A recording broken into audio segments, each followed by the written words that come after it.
Combinación Clave presenta El Mostrador en la Clave. La actualidad desde distintos puntos de vista. Un espacio para la discusión bien informada.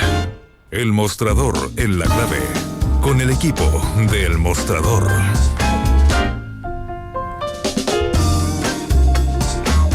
8 de la mañana con 33 minutos, tenemos El Mostrador en la Clave. Acuérdense que hoy día cumplimos 3 años al aire con Radio La Clave en 92.9 y en www.radiolaclave.cl. Tenemos libros para regalar, de los dos libros de Jorge Baradit. Tenemos una camisa de Bruxelles que ya, entiéndanme, el duque de Gales vendría a, qué sé yo, a rajuñar las piedras para conseguirla.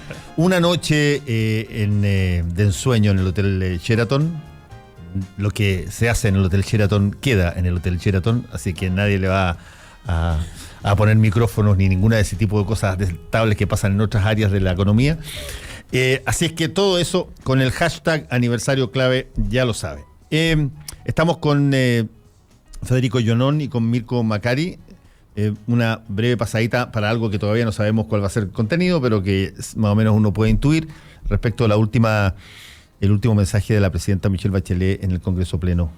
Buenos días, Fernando, ¿qué tal? Buenos días a todos los auditores. Primero que nada quiero saludar a toda la gente de Radio La Clave, a Marco, a Ricardo, a ti, gracias. A toda la gente acá. Yo soy el último en llegar. Todo el equipo técnico del control, muchas felicidades. Estamos muy contentos de estar en este espacio del Mostrador en La Clave, así que los felicitamos de mucho corazón. Hago mío también las felicitaciones. Y respecto del mensaje presidencial de hoy, tema obligado, no sé, tiene tanta entrada el asunto, pero básicamente lo conversamos ayer con Federico en nuestro espacio en el Mostrador TV en la semana política. Yo encuentro un hito histórico que hayamos logrado separar el 21 de mayo del Día de la Cuenta Pública. Ustedes saben por qué el día 21 de mayo los presidentes iban al Congreso a dar la cuenta de la nación, ¿no? El 21 de mayo se iniciaba la sesión ordinaria de funcionamiento del Congreso, que era entre el 21 de mayo y el 18 de septiembre. Porque eso era el minuto en que los señores, que eran parlamentarios, que a la vez eran todos dueños de fondo, podían estar en Santiago, porque ya después del 18 tenían que irse para la cosecha y las labores propias. No, pero tú estás hablando en la época original. Por supuesto. que suena una metáfora muy... Lo que te habla de la composición oligárquica. Original, claro. Claro, no solo del Congreso, sino de toda la política en América Latina, como decían los colombianos, como dicen, la política es una conversación entre caballeros. ¿Ah? Entonces estamos asistiendo a un momento histórico, creo yo, de camino natural a una menor relevancia o directamente a la irrelevancia de este hito. Lo que era denominado un hito republicano, me acuerdo yo cuando partió la democracia el año 90. ¿Cuánto duró el primer discurso? 3 horas. ¿Cuánto tiempo hablamos del discurso del no sé, 3 meses debemos haber estado hablando los medios? Y se iba ministerio por ministerio. Era ministerio por ministerio para decir lo que se había hecho, y era una hoja de ruta contundente y gruesa de lo que venía. ¿Cuánto dura en la agenda ahora la propuesta presidencial o aquellas cosas que la presidenta quiera hacer énfasis? No sé, 1 día, 2 días, con suerte, porque estamos en campaña y vamos a otra cosa. Entonces eso te habla de un fenómeno que yo considero positivo, que tiene que ver con la pérdida de poder paulatino de esta institución presidencial monárquica que tenemos en Chile, que es, a mi juicio, excesiva en atribuciones, en poder simbólico sobre todo, y en capacidades que nosotros mismos le damos, porque estamos en un mundo complejo, donde las grandes decisiones son de órganos colectivos, técnicos, con otro origen de composición. Entonces depositamos en la figura presidencial muchas esperanzas de cosas que no van de la mano de la realidad de atribuciones o de poder que detenta esa persona.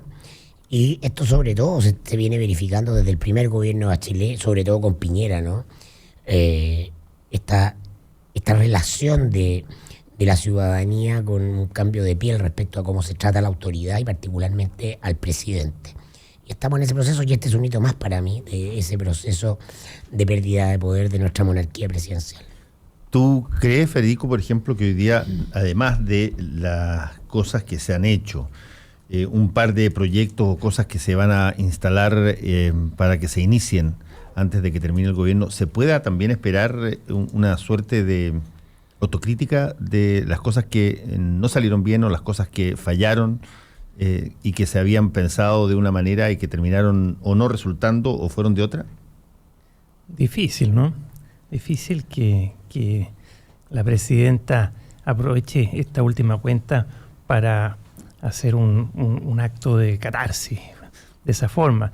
Y yo creo que va a tratar, si yo fuera su asesor, le diría que trate de resaltar lo bueno que ha hecho, las cosas que se han logrado, y un par de cosas para el futuro, porque varias de las reformas o de los grandes cambios prometidos en su programa y por ella muchas veces, ya no resultaron. Para qué decir la nueva constitución, el nuevo pacto social que nos iba a dar la directriz del Chile del futuro, eso ya quedó en el camino. Gran derrota en ese sentido, ¿no? Porque era el gran avance republicano institucionalmente hablando. Las reformas a la educación están ahí a medio morir saltando, algunas cosas buenas, otras cosas malas, no se entiende nada. Y en fin, ¿para qué hacer el recorrido? Yo creo que ella debiera resaltar, creo que así lo va a hacer, ¿no? Las cosas que ha logrado y una o dos cosas que debiera lograrse, que no es mucho más a esta altura. Y pienso yo que debiera, y esto no creo que lo haga, pero es un querer de mi parte, pienso yo que debiera abordar y dar las luces de cómo se va a solucionar lo más grave que está pasando en Chile en el último tiempo, que es el tema con Carabineros. Cómo esa institución, en la cual la ciudadanía le prestaba su confianza, tenía un grado de aprobación como ninguna otra, está en el suelo por mala gestión. Y el poder civil que ella preside, en esta especie de presidencia monárquica que habla Mirko, no ha hecho nada. Y ahí sigue el mismo general director, el ministro de Interior, ausente como siempre, esperando que le den la solución. Y tenemos una institución de Carabineros de Chile, donde ya ayer fue como la copa larga, ¿no? La juegan pelota. Las armas de sus propios arsenales están en manos de los delincuentes. Es decir, no solo se están robando plata, no solo gastos reservados mal asignados. Además, las armas que el Estado de Chile pone en sus manos para cuidar el orden público están en manos de los bandidos. Salió ayer, le cortaron la cabeza, ¿cierto? Lo sacaron de la institución al general a cargo, no sé si era general, de ese arsenal, porque era el arsenal de la escuela de suboficiales. Pero ¿qué institución policial es esa?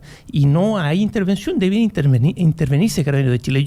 Si yo fuera Bachelet, con un problema institucional como ese, en ese momento diría, bueno, Carabineros de Chile, lo vamos a intervenir de esta forma, vamos a hacer tal cosa, y le damos seguridad a los chilenos que la principal policía del país va a funcionar hacia adelante, etcétera, etcétera. No creo que lo haga, pero yo pongo el énfasis en que hoy día, a nivel institucional y de los temas que pasan para allá, para acá, que son muchos, como en todos los países, creo que el tema de Carabineros de Chile amerita especial foco. Sí, es verdad. También creo, para ser justo, que el robo de armas, que es un robo, si tú quieres, menor, pero... es que no sabemos tampoco.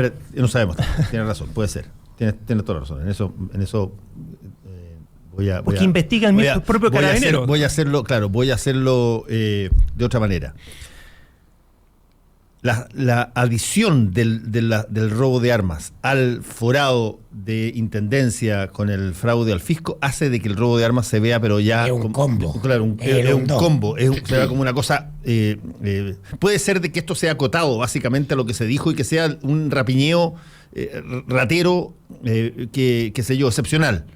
Pero adosado a lo que hemos estado siguiendo semana tras semana, que es este fraude con características de asociación ilícita racional, año tras año tras año. Más de 15 años. Más de 15 años, de general director por general director. Cualquier cosa, tú mañana, qué sé yo, te choreas en Carabinero, qué sé yo, los restos de los banquetes de la institución y da la sensación que en realidad está todo fuera de control ahí. Lo que pasa es que lo de las armas es simbólico, porque recordemos a los auditores que, a ver, que haya corrupción en Carabinero es feo. Uno no lo sabíamos, podíamos suponerlo, nunca imaginamos esa magnitud. Pero en las armas se radica una cuestión simbólica fundamental, que es que los ciudadanos le entregamos el monopolio del uso de la fuerza a un conjunto de instituciones que son las Fuerzas Armadas y Carabineros en lo policial.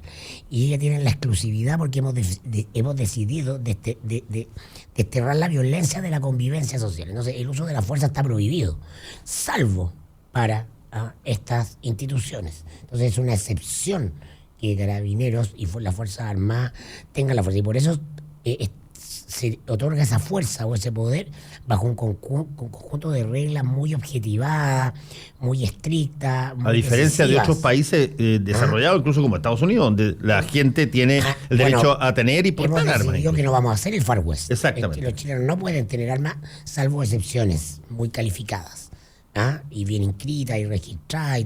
Entonces, ese monopolio es el que se rompe acá. Hay una cuestión de confianza simbólico-política, si tú quieres, en el rol estatal que le cabe a Carabineros, no que está por sobre la cantidad de plata que le damos o llega a su destino. Es una cuestión mucho más sensible, por así decirlo. Que las armas de Carabineros estén en manos de narcotraficantes en La Pintana, te habla del grado de descomposición moral, ¿no? Entonces, algo hay que hacer. Yo creo que es ahora o nunca. Y eso evidentemente no lo puede encabezar el mismo general director que está presidiendo esa institución donde están pasando todas esas cosas. No se ve bien. Los mismos Carabineros investigando todas estas cosas por dentro. Sí, ya es decir, años atrás, meses incluso atrás, yo te hubiera dicho razonable porque Carabineros va a saber solucionar su problema.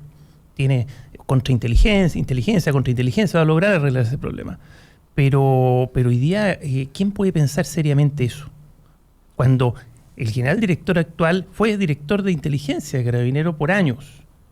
Y mira el desorden institucional que tiene adentro. Entonces, ¿por qué los ciudadanos tenemos que pensar o creer de que Carabineros va a solucionar su propio problema? Ahora, evidentemente hay que intervenirlo y tiene que caer el general director por responsabilidad al mando, sin perjuicio que hay que investigarlo también. Ahora, oye, ¿por qué hay que tener en cuenta una cosa que me imagino le echa otra paletada de problema al ya gran problema de Carabineros. Carabineros no se puede detener. Esto no es un auto que tú puedes parar, sacar el motor, arreglar los problemas que tiene, hacer los ajustes necesarios, poner el motor de vuelta al auto y echarlo a andar. No, es muy complicado. Es muy complicado. Entonces, si tú sacas o descabezas esta institución, aunque sea temporalmente para hacer instituciones, tiene que haber todavía Carabineros en la calle todos los días, tienen que, porque hacen una labor, que son los Carabineros que hasta ahora por lo menos no se sabe que hayan estado implicados en ninguno de estas grandes... Pareciera que es la oficialidad la que está con los mayores problemas. La comprometida. La comprometida con la corrupción. Ahora, estamos pagando las consecuencias porque esto no partió en este gobierno. Las declaraciones de general Echeverría hablaban esto que viene desde más o menos el gobierno del Lago, ¿no? Del año 2004. Estamos pagando las consecuencias de la transición más exitosa de la historia del mundo. Así es simple, ¿no? El costo de esta transición, exitosísima, todos se ponen medallas, ¿no? Es que no se podían meter con las Fuerzas Armadas ni los Carabineros, ¿no? Digámoslo así. ¿no? Es decir, el poder civil abandonó su... Se les dio impunidad y autonomía de facto a la administración de las Fuerzas Armadas y Carabineros, y particularmente de Carabineros. Desde Pinochet los Carabineros se mandan solos, el poder político renunció a ejercer su poder, ese fue el costo de la transición exitosa, ¿no? La modélica, ¿no? Y ahora lo estamos pagando, Bueno, lo que pasa para matizar un poco, efectivamente en muchas áreas fue una transición muy exitosa, pero en el área de la administración de las armas y de un poder civil empoderado y mandando al poder militar como es en todo el mundo occidental civilizado, y como dice incluso nuestra Constitución, el poder civil no está mandando adecuadamente ni de verdad al poder militar. Y cuando digo poder militar, incorporo a Carabineros como policía militarizada, ¿no? Sí, ya. Cuando el poder civil soberano renuncia a ejercer su potestad sobre los poderes militares, bueno, estamos reescribiendo toda la ciencia política en Chile. Sí, ahora las personas que estaban en esa época en el gobierno lo han dicho varias veces, y cada cierto tiempo Eugenio Tironi saca una columna en tal sentido, o la entrevista plurianual de Enrique Correa dice lo mismo, que básicamente el objetivo que tenía esa primera etapa de la concertación, que se denomina transición y que se empieza a alargar, es consolidar la democracia y tratar de evitar cualquier tipo de reversión de este problema, y eso significaba en algunas medidas, y ahora lo estamos notando, conceder poder a quien había perdido el poder. Porque lo perdieron en las urnas, en plebiscito, y lo perdieron las elecciones, no perdieron el poder. Está bien. Pero teóricamente lo habían perdido. Entrega al gobierno, pero no entrega el poder. Sin duda, pero lo habían perdido teóricamente al traspasarle a un gobierno civil las facultades que tenía de monitorizar y estar encima de las Fuerzas Armadas. Pero se decidió, tal cual como se decidió racionalmente, no revisar las privatizaciones, a pesar de que eso estaba en el programa de Patricio Aylwin, tal cual como racionalmente se decidió no meterse con las privatizaciones y dejarlas en las manos de los que estaban por el precio que pagaron, que era cero, o muy cercano a cero, porque el costo de meterse en eso eventualmente podía generar una especie de corcoveo o retroceso democrático similar al caso de los Pinochet. Y eso es inmoral. ¿Ah? Eso es inmoral. Está bien, pero yo estoy diciendo cuál es la explicación que te dan en términos políticos las personas de esa época. Y te van a decir 1000 veces había que estar en ese momento, pero en los pies de eso. Lo que ocurre es que eso hasta puede explicarse y sostenerse hasta el año 2000, ¿no? Oye, pero ¿cómo después? Si ya con Lago es impresentable que no hayan ya, porque ya estaba normalizada la vida del Estado de Chile, de la República. ¿Cómo de ahí en adelante el poder civil no ejerció mando sobre el pueblo? Se normaliza y se profundiza toda esta dinámica.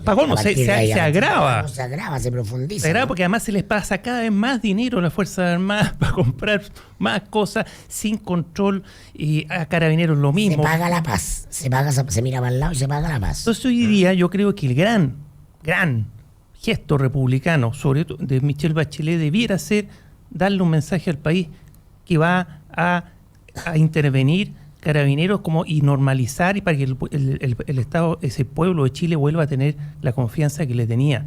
Y además, sobre todo, porque ya se sabe el vínculo tan estrecho entre Michelle Bachelet y el general Bruno Villalobos. Él fue su jefe de guardia presidencial, su guardaespaldas. Entonces, con eso, tiene una mayor exigencia de dar un paso al lado Villalobos para que se le pueda el poder civil intervenir. A ver, Federico, Mirko, sorry. Ahí una vocal y cambia totalmente la imagen. Y cambia totalmente la imagen completa. Mirko, Federico, es lo que debería hacer. Pero tú abrigas qué porcentaje de posibilidad de que eso efectivamente suceda. Poca, ¿no es cierto? Poquito. Yo creo que la presidenta se va a abocar quizás en tirar lineamientos a un par de cosas que se pueden discutir de aquí al término de su gobierno y que eventualmente pueden ser hasta bien potentes, pero no creo que vaya a salir un acto muy dramático. El gobierno y quienes lo componen, contra su propio relato, es parte de este ciclo histórico largo de descomposición gradual y decadencia del aparato institucional y de la política.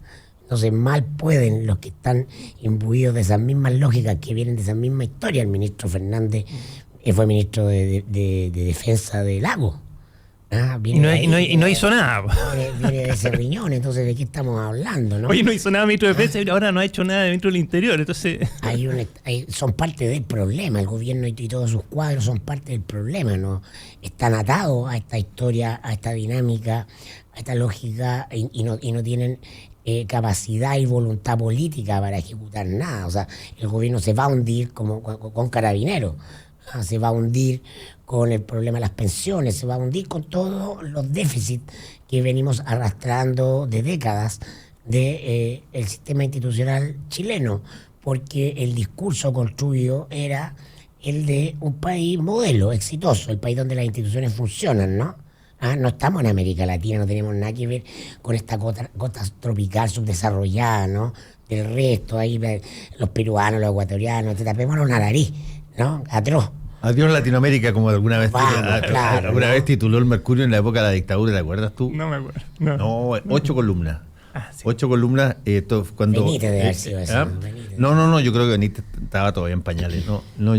Fue antes. Fue en la época de los Chicago Boys, en pleno auge, antes de la crisis del 82, creo que no me acuerdo qué año fue, pero fue un titular a todo lo ancho del Mercurio. Más de algún tuitero lo va a sacar de nuevo y me va a recordar la fecha exacta. Teníamos una serie de cosas muy potentes, nuevas, qué sé yo, las privatizaciones estaban en su curso, estaban trayendo plata, los petrodólares estaban llegando y todo, y titula el Mercurio: Adiós Latinoamérica. Debe ser el titular más arrogante probablemente que se ha hecho en la historia del país. Pero expresa muy bien el imaginario de la élite, ¿no? Es decir, vendamos el país, nos compramos algo chico cerca de Londres. En el fin del siglo XIX era cerca de París. Claro. Después fue cambiando. Bueno, ahora sería, no sé, Nueva York. Así, ¿no? Nueva York viene en baja, con demasiado... Dicho sea de paso, hoy día Pero nuestras élites han sido gringocéntricas, ¿no? Toda la camada que se va a estudiar los últimos 50 años. Toda la tecnocracia que adopta el corazón de los gobiernos de la concertación. Ese es un gran punto, ese es un gran tema, Mirko, porque se ha transformado en gringocéntrica. No era gringocéntrica. No, por supuesto. Era muy europea, mucho más europea que gringa.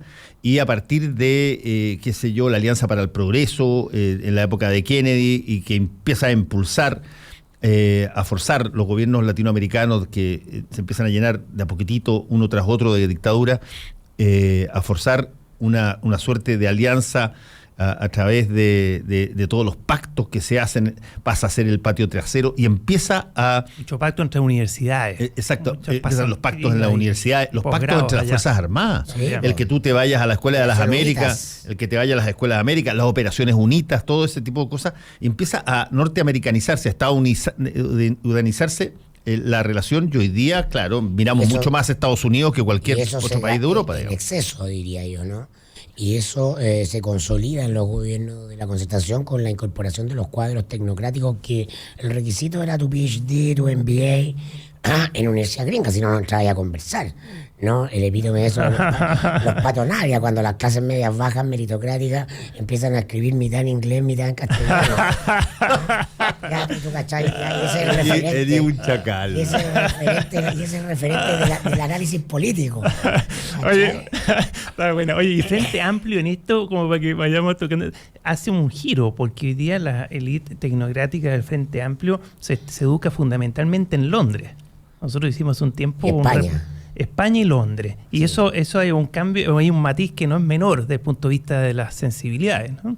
Sí, pero interesante, porque estamos en este revoltijo donde no solamente en Chile, sino que en todas partes del mundo están empezando a cambiar los, no sé si los paradigmas todavía, pero por lo menos ciertos ejes de comunicación, en gran medida porque la gente está más comunicada que antes, porque puede tener relaciones mucho más horizontales y porque acepta mucho menos algunas cosas que antes las aceptaba, pero con total tranquilidad. Por supuesto, se está recién en Chile empezando a formar la ciudadanía, a conformar la idea del ciudadano, y a medida que decae el poder de las instituciones verticales, la presidencia de la República como la más simbólica y relevante de ellas, el ciudadano empieza a tomar conciencia de su poder, de sus atribuciones.